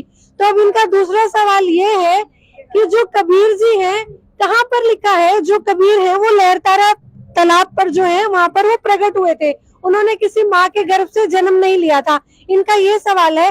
अभी हम संत रामपाल जी महाराज जी के शिष्यों की तरफ बढ़ते हैं और जानते हैं कि कहाँ पर लिखा है जो कबीर जी हैं उनका माँ के गर्भ से जन्म नहीं हुआ। तो सर प्लीज आप दिखाइए यहाँ पर प्रमाण। ये प्रमाण है ऋग्वेद मंडल 9 सूक्त 96 मंत्र नंबर 17 शिशुम जज्ञानम हरियंतम मजयंती सुबंती बदिनंत मरुतम गणनम कबीर गिरवी काव्यना कबीर संत पवित्र मतस्वती रेवम चिल्ला चिल्ला के मतलब देता सारा आंसर यहाँ पर लिखा हुआ सारा परमात्मा के। देखो आओ इधर आओ, ये पढ़िए, ये हिंदी में नीचे लिखा हुआ सारा। मैं हिंदी पढ़ूंगा, संस्कृत तो मुझे नहीं कोई बात नहीं, संस्कृत ना पढ़ो, हिंदी पढ़ लो, ये हिंदी है। ऋग्वेद मंडल 9 सूक्त 96 मंत्र नंबर 17, ये रखा याद। दर्शकों, जिन प्रमाणों का हवाला संत रामपाल जी महाराज के अनुयायी दे रहे हैं, क्या वह वास्तव में सत्य हैं? चलिए देखते हैं इस विषय पर संत रामपाल जी महाराज का क्या कहना है। वो परमात्मा नर आकार है, मनुष्य सदृश है, वो सह शरीर है, उसका नाम कबीर है और ऊपर सतलोक में रहता है, वहां भी मनुष्य सदृश है, राजा के समान मुकुट धारण करता है वो परमात्मा। अभी सभी पवित्र धर्मों के पवित्र सदग्रंथों से प्रमाणित किया जाएगा। ये देखिएगा, यजुर्वेद प्रकाशक है सार्वदेशिक आर्य प्रतिनिधि सभा 2/5 महर्षि दानंद भवन, रामलीला मैदान, नई दिल्ली से। ये यहाँ से छपा है। मुद्रक है Prince offset printers 1510 Pataudi house Daryaganj, नई दिल्ली से। इस 5वें अध्याय का 32वां श्लोक आपको दिखाते हैं। ये है 5वां अध्याय 5वां, और ये यजुर्वेद, ये 32वां अध्याय श्लोक है, मंत्र है। यहाँ लिख रखा उसी गसी कबीर अंगारी असी। अब हम इसको कबीर बोलते हैं, बै कबीर, ये वह है, हम वह बोला करें। जैसे किसी का नाम वेद प्रकाश होता, हम कहेंगे आ वेद प्रकाश आजा। जैसे कोई धर्मवीर है तो धर्मवीर बोला करें हम, ये हमारा अपना लोकल लैंग्वेज है। तो हम इसको कबीर को कबीर बोलते हैं। अंगारी माने पापों का शत्रु, बम भारी माने बंधनों का शत्रु, इन्हीं का। फिर है सवर ज्योति रित धामा आसी। ये देखो, हे जगदीश्वर, जिस कारण आप कांतिमान हैं। अंगारी माने छोटे चलन के जीवों, छोटे चलन वाले जीवों के शत्रु नहीं। ये तो बकवाद कर रखी, अनुवाद ठीक नहीं किया। अंग अरि माने शत्रु, अरि इसको संधि छेद करें, अंग अरि। अग माने अंग माने पाप होता है, पाप का शत्रु। और इसने क्या कर दिया, इसका अर्थ यूं कर दिया, संधि छेद करते समय इसको ऐसे कर दिया। और हम इसको अगर, जैसे ये यजुर्वेद है, यही इसका इन्हीं से सेट होगा ये मामला। अब ये 36वां अध्याय यजुर्वेद का दानंद द्वारा अनुवाद है इसका। इसके प्रथम मंत्र में लिखा है रचम वाचम परपदे मनो यजु परपदे। ये यजु शब्द है ना ओनली, और यहाँ अनुवाद किया इसने इसका। इसमें यजु का अर्थ यजुर्वेद लिख दिया, बिल्कुल सही किया। अब ये यजु है, यहाँ लिखना पड़ेगा कि ये यजुर्वेद के विषय में है, ये पूरा अब बना इसका अर्थ यजुर्वेद। तो यहाँ ये देखो कवि है, इन्होंने यहाँ कवि कर दिया इस 5वें अध्याय का। और ये जो 32वां श्लोक हम पढ़ रहे हैं, इसमें ये जो कबीर शब्द है, इसको इन्होंने ऐसे कर लिख दिया। अब इसका अर्थ करते समय यहाँ लिखना चाहिए था कबीर देव लिख देते, ये कबीर वह लिख के कबीर लिख देते, कबीर देव लिख देते, तो हम उसको कबीर देव बोल रहे हैं। कबीर देव, हम उसको कबीर देव, देव माने परमेश्वर, कबीर साहब हैं, यहाँ लिखना चाहिए कबीर देव हैं। ये कहना कवि, इनकी वो समस्या भी हल हो जाए। कवि, वो कबीर देव लिखना था, कबीर देव हैं, हम उसको कबीर साहब बोलते हैं। कबीर अपने लोकल लैंग्वेज में वो कबीर साहब हैं। बम भारी माने बंधनों के, अरि माने शत्रु। ये तारा दिए जिसकी बकवास है, विस्तार तेरा अरि माने शत्रु, बंधनों के शत्रु, बस ये छोड़ दो। यानी बंधन के शत्रु, अरि माने शत्रु, बंब माने बंधन, बंधनों के शत्रु बंदी छोड़ हैं कौन? वो कबीर हैं, कबीर देव हैं। और अंगारी माने पाप नाशक, ये गलत अनुवाद किया इसने। और फिर कौन है वो? रत धामासी, रत धामा, सतधाम युक्त, सतलोक युक्त। हम सतधाम कहें, उन्हें सतधाम, सतलोक कह देते हैं। लोक कहो धाम कहो एक ही बात है। सतलोक युक्त यानी रत धामा, यानी वो सतलोक वाले हैं, सतलोक में रहते हैं। और सवर ज्योति, स्वयं प्रकाशित, सवर ज्योति नडंगा कर रखा है, अंतरिक्ष को प्रकाश करने वाले। सवर ज्योति का अर्थ है स्वयं प्रकाशित, तेजो में शरीर युक्त परमात्मा है। यह है ऋग्वेद मंडल नंबर 9 सूक्त 82 का। ऋग्वेद मंडल नंबर 9 और सूक्त 82। और यहां देखें, ये है 82वां, 81वां समाप्त हुआ, ये 82वां शुरू हो जाता है। इसका प्रथम मंत्र है। इसमें लिखा है कि जो सर्वोत्पादक प्रभु, सबकी उत्पत्ति करने वाला परमेश्वर, प्रकाश रूप है। इसका अर्थ है वो तेजोमय स्वरूप साकार है, सद्गुणों की वृष्टि करने वाला, पापों का हरण करने वाला, पाप नाश करने वाला, पाप क्षमा करने वाला है। वह राजेव, राजा के समान, राजेव, इसका अर्थ है राजा के समान आगे लिखा है। ये देखना, ये 269 पृष्ठ पर पढ़ रहे हैं। कोई भ्रमत कर देगा कि दूसरा पृष्ठ दिखा दिया होगा। ये 270 दिखाऊंगा। ये देखो 270, यहां लिखा है 82 का, पहला पढ़ रहे हैं 82 का, 9 के 82 का। राजा के समान दर्शनीय है, वो देखने जोगा है, विजिबल है, वो साकार है। राजा की तरह तो मनुष्य जैसा ही हुआ। और वह है पृथ्वी आदि लोक लोकांतरों के चारों ओर शब्दमान हो रहा है। वह वर्णीय पुरुष को, वर्णीय माने अच्छी आत्मा को, श्रेष्ठ पुरुष को, जो दृढ़ भक्त है, जो दृढ़ भक्त है उसको पवित्र करता हुआ प्राप्त होता है। देखिएगा ऋग्वेद मंडल नंबर 9 सूक्त 82 का। अब 2 पढ़ते हैं। वो परमात्मा किस उद्देश्य से आता है? हे परमात्मन, उपदेश करने की इच्छा से आप महापुरुषों को प्राप्त होते हो, अच्छी आत्माओं को, महान आत्माओं को प्राप्त होते हो। और आप अत्यंत गतिशील पदार्थ के समान हमारे आध्यात्मिक यज्ञों को प्राप्त होते हो। यानी अत्यंत गतिशील पदार्थ के समान, यानी जैसे बिजली चलती है, बिजली जैसी गति से आप, और उपदेश करने के लिए आते हो यहाँ पर, सच्चा ज्ञान देने के लिए। आप कबीर देव हैं। आप कबीर देव, यह लिखना था, सर्वज्ञ लिख दिया। आप यहाँ लिखना था आप कबीर देव हैं। हम उसको कबीर साहब कहते हैं। आप कबीर साहब हैं, शुद्ध स्वरूप है। अब जैसे ये अभी आपको दिखा था, जहाँ यजु लिखा हो तो यजुर्वेद लिखना पड़ेगा वहां पर। वो इन्होंने किया भी है। महर्षि दानंद ने यजुर्वेद के 36वें अध्याय के प्रथम मंत्र में यजु का अर्थ यजुर्वेद किया है। तो यहाँ लिखना था वो कबीर देव है, वो शुद्ध स्वरूप है। हमारे पापों को हे दूर करके, हे सोम, हे अमर परमात्मा, हमको सुख दे। अब यहाँ है ऋग्वेद मंडल नंबर 9 सूक्त 54 के, और मंत्र नंबर 3 में स्पष्ट किया है कि सूर्य के समान जगत प्रेरक वह परमात्मा, यह परमात्मा। इसका सीधा सार ले लेते हैं, लोगों को पवित्र करता हुआ। भुवनोपरि, भुवनों ऊपरी, संपूर्ण ब्रह्मांडों, भुवन माने लोकों के ऊपर, ऊर्ध्व भाग में, ऊपर भाग में वर्तमान है, विराजमान है, तिष्ठति, वहां बैठा है। ऋग्वेद मंडल नंबर 9 सूक्त नंबर 86 में।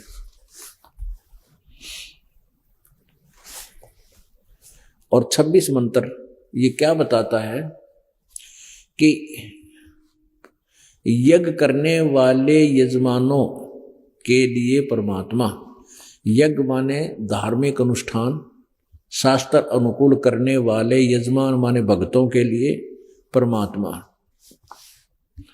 सब रास्तों को सुगम करता हुआ उनके विघ्नों का मर्दन करता है, उनके संकटों का नाश कर देता है और उनको पवित्र करता हुआ और अपने रूप को,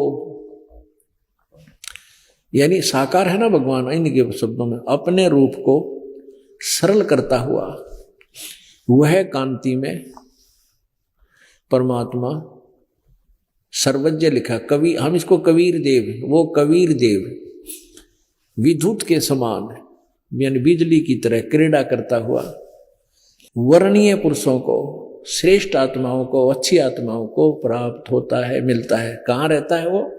27 में लिखा है, गणना नहीं यहीं से पढ़े, जो परमात्मा ध्रुवलोक के ये प्रकाश पुंज परमात्मा यानी तेज पुंज का भगवान है वो, तेज पुंज कहो चाहे प्रकाश पुंज कहो, जो परमात्मा ध्रुवलोक के तीसरे पृष्ठ पर विराजमान है, जो वहां रहता है तीसरे पृष्ठ पर, वहां से चलकर आकर मिलता है, प्रकाश रूप है। और ये हमारे वेद बताते। तो वो जब आता है ऊपर के लोक में रहता है, वहां से गति करके आता है, फिर उस शिशु रूप में प्रकट परमात्मा की परवरिश की लीला कुंवारी गाय से होती है। अब फिर देखिएगा ऋग्वेद मंडल नंबर 9 सूक्त नंबर 1 मंत्र 9 में, मंडल 9 सूक्त 1 और मंत्र 9, ये देखिएगा उस सोम स्वभाव वाले पुरुष को, उस अमर परमात्मा को जो शिशु रूप में प्रकट होता है, सब प्रकार से निये गौवे अभी अधन्या बिना दनाई पूर्ण रूप सब प्रकार से यानी कंवारी गौयों द्वारा तृप्त करती है, उसको गौ में तृप्त करती है। अच्छा हो गया सिद्ध। अब हम फिर आते हैं ऋग्वेद मंडल नंबर 9 सूक्त नंबर 96 96 के मंत्र 16 में कि हे परमात्मन सर्वोपरि रहस्य यानी गुप्त, अति गुप्त, श्रेष्ठ जो आपका नाम, जो तुम्हारी संज्ञा है, जो तुम्हारा नाम है, असली नाम गुप्त, उसका ज्ञान कराएं। यहां कराया हो ज्ञान 17वें में। यहाँ शिशु रूप है, शिशुम जगानम हरियंतम वर्जंती शुभंती वहीन मरोत गणेन कबीर गिरभी कावेना कबीर। इन्होंने यहाँ थोड़ी घुसपैठ कर रखी, दूसरे कबीर का अर्थ नहीं कर रखा। संत सोम पवित्र अत्यति रेभन, इन्होंने क्या अर्थ किया है कि शिशुम शिष्यति सूक्ष्म करोति प्रलय काले जगदिति शिशु पर परमात्मा, उस परमात्मा को यहाँ कहना था जो शिशु रूप में प्रकट होता है, वो परमात्मा को जो सदा प्रकट है। जगानम माने प्रकट होता है, शिशु रूप धारण कर, शिशुम जगानम, शिशु रूप धारण, बालक रूप धारण करके प्रकट होता है, यहाँ आता है। जो अत्यंत कमनीय है उसको उपासक लोग बुद्धि विषय करते हैं, स्तुतियों द्वारा उसका गुणगान करते हैं। विद्वान लोग उस गतिशील परमात्मा का, अब देखियो अगर वो परमात्मा सर्वव्यापक था तो गतिशील के हो गया, फिर उसका वो कैसे हुआ गतिशील? गतिशील माने वहां से चलकर आने वाला। परमात्मा का वर्णन गणनों द्वारा करते हैं। इसका अर्थ है कवि लोग, गिरभी माने वाणी द्वारा, यहां गड़बड़ी कर दी इन्होंने, ये है कबीर गिरभी। इसका अर्थ किया इन्होंने कवि लोग वाणी द्वारा, यहां लिखना था कबीर वाणी द्वारा, कबीर, ये कबीर वाणी द्वारा लिखना था, कबीर, इसमें कोई कुछ नहीं करना चाहिए था। कबीर गिरभी, कबीर वाणी द्वारा, कौन? वो कबीर। कावेना, कावेना माने कवि तव से, कवि तव से यानी कावेन, कावेन माने कवि तव से, यानी कवि तब जैसे कवि बोला करते हैं लोकोक्तियों के माध्यम से और दोहों के माध्यम से, साखियों के माध्यम से, शब्दों के माध्यम से वो अपनी महिमा का वर्णन आप ही करते हैं। यही श्रीमद् भगवत गीता अध्याय नंबर 4 के श्लोक नंबर 32 में कहा है कि अर्जुन, यज्ञों यानी धार्मिक अनुष्ठानों की जानकारी ब्रह्मण मुखे सचिदानंद घन ब्रह्म के द्वारा अपने मुख कमल से बोलेगी अमृतवाणी में विस्तार के साथ कहे गए हैं। वो असली तत्व ज्ञान है। चौथे अध्याय के 34वें श्लोक में कहा कि उस तत्व ज्ञान को तू तत्वदर्शी संतों के पास जाकर समझ, उनको दंडवत प्रणाम करने से, कपट छोड़कर प्रसन्न करने से वो तत्वदर्शी संत तुझे तत्व ज्ञान का उपदेश करेंगे।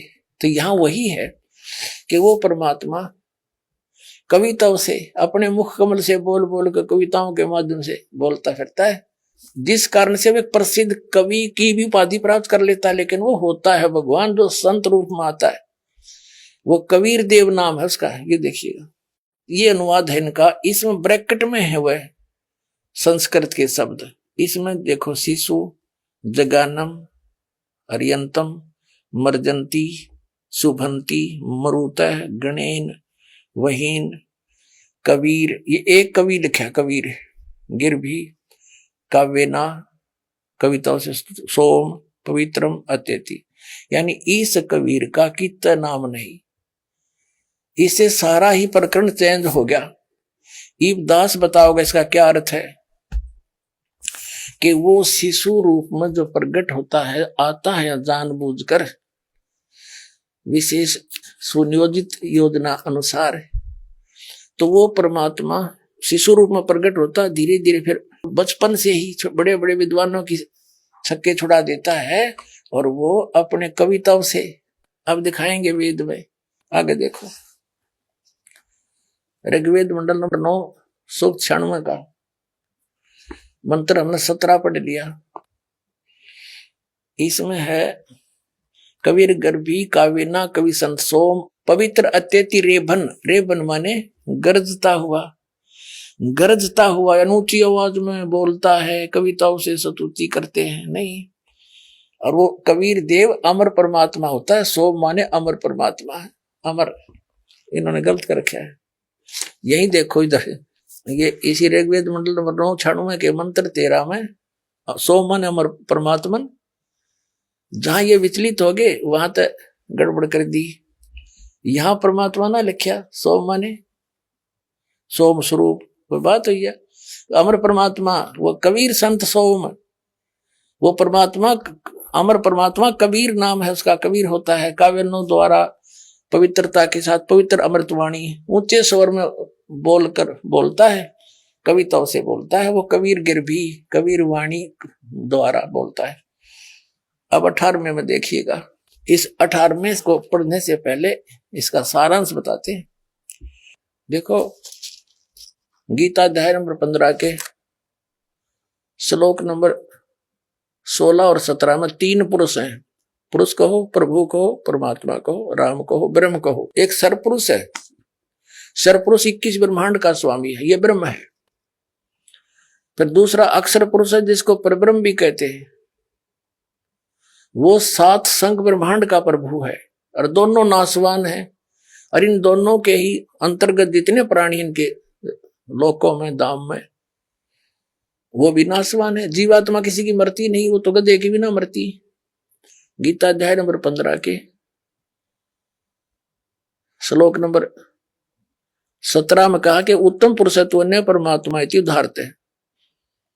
वो वास्तव में सही भगवान श्रेष्ठ परमात्मा पुरुषोत्तम था, इन दोनों से अन्य है, जिसके विषय में 8वें अध्याय के 3 श्लोक में कहा है वह परम अक्षर ब्रह्म है। तो ये 3 पुरुष हैं और इनके 3 ही धाम है। 21 ब्रह्मांड का मालिक है ये ब्रह्म है, सरपुरुष है, ये इसका लोक है, धाम है। फिर दूसरा धाम है 7 संग ब्रह्मांड का क्षेत्र, वो भी एक लोक कहलाता है। जैसे भारतवर्ष में राज्य भी अलग है और सारा मिला के एक देश भी है, ऐसे देश बहुत हैं, देश में अलग अलग राज्य भी हैं सभी देशों में। ऐसे ही फिर ऊपर 4 सतिथि हैं, 4 लोक हैं ऊपर, सतलोक, अलखलोक, अगमलोक और चौथा अकह लोक। उस चौथे लोक से सबकी उत्पत्ति हुई है। वहां परमात्मा ने बैठकर नीचे के सब लोकों की रचना की है। वो सबका उत्पत्ति स्रोत है, उसको समुद्र नाम से जाना जाता है, वेदों में उसको समुद्र कहा है, चौथे लोक को। तो यहां से तीसरे लोक में, सतलोक में परमात्मा विराजमान है। अब देखिए इनकी कलाबाजी, यहाँ गलती करेंगे थोड़ी सी, ये दिखाऊंगा पर ये पकड़े जाएंगे। ये देखिएगा ऋग्वेद मंडल नंबर 9 सूक्त 96 का हम 16वां 17वां पढ़ चुके हैं, 18वां। यहाँ पर है सोम स्वरूप परमात्मा, ठीक है, पालन की इच्छा करता हुआ जो महान वह परमात्मा। तृतीयम धाम का अर्थ है इन्होंने देवयान और पितरान, इन दोनों से पृथक तीसरा जो मुक्ति धाम है, तृतीयम धाम तीसरे धाम में है, उसमें विराजमान है। जो इन्होंने यो ज्ञान योगी अड़ा दिया, मूल पाठ में ज्ञान योगी का कोई लिंक नहीं है, इन गलत लिख दिया। तृतीयम धाम सीधा लिखा, तीसरे धाम में विराजमान है, जो ज्ञान योगी अड़ा दिया इन्होंने, उसका प्रकाश करता हुआ। अब ये क्या करते हैं, कवि नाम पदवी, इसका अर्थ यह है वो एक प्रसिद्ध कवियों की भी पदवी प्राप्त करता है, स्थान नहीं, पदवी स्पष्ट लिखा है, वो कवि भी कहलाता है। ऋषि कृत है, ज्ञान का प्रदाता। ऋषि कृत उस ऋषि द्वारा बोली गई, रची गई सहस्रणी था, हजारों वाणियां सहस्रणी था, अनंत प्रकार की सत्वनीय। इसका अर्थ ये है जैसे इसमें लिखा है इन्होंने, इस ऋग्वेद में ही, ये देखो, महर्षि दानव सरस्वती कृत, इनके द्वारा की हुई, यहां भी कृत बोल दे, ये खुद ही लिख रहे हैं, ऋषि कृत 9 के 96 के 18 में, ऋषि कृत उस ऋषि रूप में प्रकट ऋषि द्वारा की गई। ऋषि मना उनके जो अनुयायी हैं, रसी स्वभाव के लोगों के लिए सवर्षा बहुत प्यारी होती है, ये गलत लिखे। अब यहाँ इन्होंने जो गलती करी है, तीसरे धाम तुर्यम धामम विराजम, तीसरा जो मुक्ति धाम है उसमें विराजमान जो ज्ञान योगी, यहाँ गड़बड़ कर दी। अब देखो इनकी फिर चोरी पकड़ी गई। यहाँ देखो, अब ऋग्वेद मंडल नंबर 9 सूक्त 86 के और मंत्र नंबर 27 में स्पष्ट लिखा कि जो परमात्मा ध्रुवलोक के तीसरे पृष्ठ पर विराजमान है, वहां बैठा है, ठीक है। या भूल गए ये ज्ञान योगी, वहां अड़ा दिया डंगा। अब यहाँ है ऋग्वेद मंडल नंबर 9 सूक्त 54 के और मंत्र नंबर 3 में स्पष्ट किया है कि सूर्य के समान जगत प्रेरक वह परमात्मा, यह परमात्मा, इसका सीधा सार ले लेते हैं, लोगों को पवित्र करता हुआ। भुवनो ऊपरी संपूर्ण ब्रह्मांडों, भुवन माने लोकों के ऊपर, ऊर्ध्व भाग में, ऊपर भाग में वर्तमान है, विराजमान है, तिष्ठति वहां बैठा है। इसी में आगे पढ़ेंगे ऋग्वेद मंडल नंबर 9, ऋग्वेद मंडल नंबर 9 और 96 मंत्र 96 का हमने 18 पढ़ लिया। 19 में देखो, इसमें चौथे धाम का भी जिक्र है, प्रकृति से सूक्ष्म शक्तियों के साथ जो संगत है, समुद्रम। अब समुद्र शब्द तीसरे चौथे धाम को समुद्र का है, समुद्रम। इसका अर्थ इन्होंने सही किया है कि सम्यक द्रवंती भूतानी यस्मात् स समुद्र, जिससे सब भूतों की उत्पत्ति, स्थिति और प्रलय होता है, वह तुर्यम, वह चौथा धाम परम पद परमात्मा है। अडंगा कर दिया ना। यहाँ पर जहां इनका समझ में नहीं आई, वहां इनका इंजन फेल हो गया, कच्चा तेल फेंकने लग जाएंगे। अब यहाँ लिखा है कि वो परमात्मा, वो चौथा धाम है, चौथा धाम, तुर्यम माने चौथा, धाम माने वो लोक, वो चौथा लोक है जहां ऊपर से चौथा लोक, सतलोक से अमर लोकों का जिक्र है, ऊपर के सतलोक, अलखलोक, अगम लोक, और चौथा वो अकय लोक। वहां बैठकर परमात्मा ने सबकी उत्पत्ति की। उसको समुद्र यानी जैसे जल का स्रोत समुद्र ही होता है, चाहे वो वास रूप में कहीं उठ कर बरसता है तो वो समुद्र से ही प्राप्त है सब। तो ऐसे वो चौथा जो धाम है वो सबका उत्पत्ति स्थल है, जहां बैठकर भगवान ने अन्य लोकों की रचना की, फिर नीचे की आकर के सतलोक में बैठकर की, और चारों स्थानों पर अलग अलग रूपों में विराजमान है। सभी भुवनों लिखा ना, सभी भुवनों के ऊपर के स्थान पर विराजमान है, ऊपर के सभी भुवनों में चारों लोकों में विराजमान। अब यहाँ देखो चौथा धाम, अब तुरियम धाम चौथा धाम है। अब चौथे तुरियम माने चौथा, धाम माने धाम, परम पदनी धाम, उसको महापुरुष उक्त तुरियम धाम का, परमात्मा का महापुरुष यानी उस चौथे धाम का, लोक नहीं, चौथे धाम का वर्णन करता है। वह परमात्मा जो प्रत्येक बल में स्थित है, सर्वोपरि प्रशंसनीय है, सर्वशक्तिमान है, यजमानों को तृप्त करके शीघ्र गति वाला है। बताओ सर्वव्यापक है, फिर गतिमान की तरह तो सब जगह होता है, फिर हर जगह से फेल है इस महर्षि सिद्धांत के सारे सिद्धांत, वेद नहीं कर दिए। अनंत शक्तियों को धारण करता हुआ संपूर्ण संसार का उत्पादक है। अच्छा, अब 20 में और कमाल कर दिया है। ऋग्वेद मंडल नंबर 9 सूक्त 96 का मंत्र 20 पढ़ रहे हैं हम। वह परमात्मा जिस प्रकार से एक संघ को उसका सेनापति प्राप्त होता है, उसी प्रकार ब्रह्मांडो रूपी कोश में प्राप्त होकर उच्च स्वर से गरजता हुआ इस ब्रह्मांड रूपी विस्तृत प्रतिखंड में भली भांति प्रविष्ट होता है। अब सर्वव्यापक होता है, फिर गरजता हुआ यहाँ प्रवेश होने का क्या रहेगा, कौन सी आवश्यकता रहेगी। वास्तविकता यह है परमात्मा वहां से चलकर आता है और जैसे मनुष्य शरीर धारण करता है ऐसे स्वरूप में आता है, मनुष्य दृश्य देखे प्रविष्ट होता है। और जैसे मरिय माने मनुष्य शुभ्र शरीर को धारण करता है, यानी मनुष्य जैसे शरीर में आता है, अत्यंत गतिशील पदार्थ के समान बहुत तीव्र गामी होता हुआ, प्राप्ति के लिए गतिशील होता हुआ, और यहाँ आता है। बता हो गया स्पष्ट। दर्शकों, संत रामपाल जी द्वारा दिखाए गए प्रमाणों से यह पूर्ण सिद्ध होता है कि वास्तव में कबीर साहिब जी ही पूर्ण परमात्मा है, जिनका किसी माता के गर्भ से जन्म नहीं होता, बल्कि वह तो स्वयं अपने निज लोक से अपने वास्तविक शरीर को सरल करके इस धरा पर सह शरीर प्रकट होते हैं, अर्थात वही पूर्ण परमात्मा है।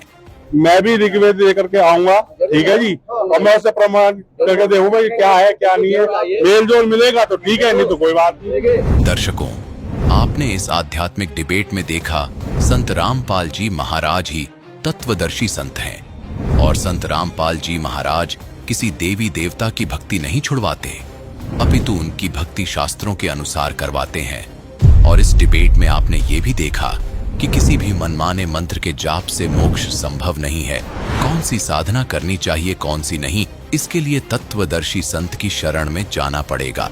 वो संत ही परमात्मा की वास्तविक जानकारी सही बताएगा। और इस डिबेट को देखकर यह सिद्ध हो गया कि संत रामपाल जी महाराज ही वह सच्चे तत्वदर्शी संत हैं, जिनकी शरण में जाने के बाद श्रद्धालु का मोक्ष संभव है। धन्यवाद।